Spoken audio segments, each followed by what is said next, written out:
साथियों,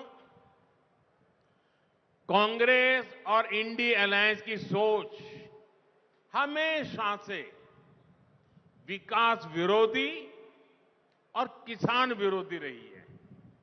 इसलिए देश में दशकों तक किसानों की हालत लगातार इतनी खराब रही है। उनके दौर में जैसे काम होता था, उसके लिए मराठी में एक कहावत है और उस कहावत में कहते हैं, बारशाला गेला आणि 12व्याला आला। परिवार के नाम पर पत्थर तो लग जाता था, लेकिन कई पीढ़ियां गुजर जाती थी, फिर भी काम नहीं पूरा होता था। विदर्भ को कांग्रेस सरकारों के इस रवैये का बहुत नुकसान उठाना पड़ा, लेकिन आज हमारी सरकार विदर्भ को उतनी ही ज्यादा प्राथमिकता देकर काम कर रही है। यहां एकनाथ शिंदे जी, देवेंद्र फडणवीस जी और अजीत पवार जी पूरी शक्ति से आप सभी की सेवा में जुटे हुए हैं।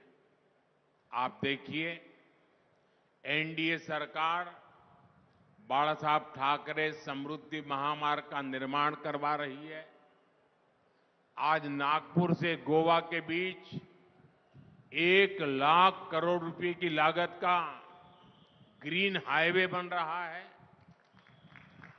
वर्धा, सेवाग्राम, पुलगांव और हिंगनघाट जैसे क्षेत्रों में बेहतर रेल सेवा उपलब्ध हुई है।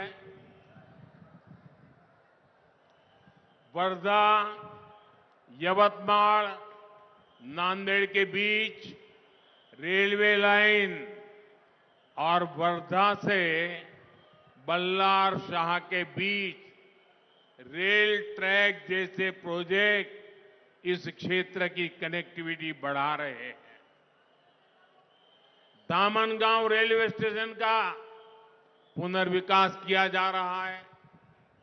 हमारी सरकार ने आरवी विधानसभा क्षेत्र में सिंगल लाइन को ब्रॉडगेज रेलवे लाइन में बदलने के लिए अलग से फंड दिया है।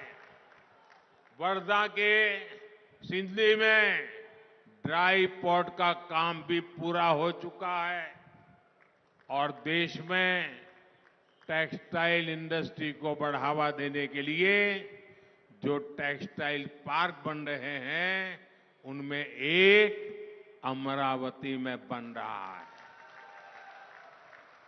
यानी विदर्भ अब पिछड़ेपन के उस दुष्चक्र से बाहर निकलेगा जिसमें कांग्रेस पार्टी ने विदर्भ को फंसा कर रखा था। इंफ्रास्ट्रक्चर और औद्योगिक पिछड़ेपन के कारण ही विदर्भ के किसानों को इतने दशकों तक आर्थिक तबाही से जूझना पड़ा है। ये हाईवेज, एक्सप्रेसवेज और रेलवेज हमारे इन किसानों की समृद्धि के महामार्ग बनेंगे। वीके न्यूज, राष्ट्र के नाम।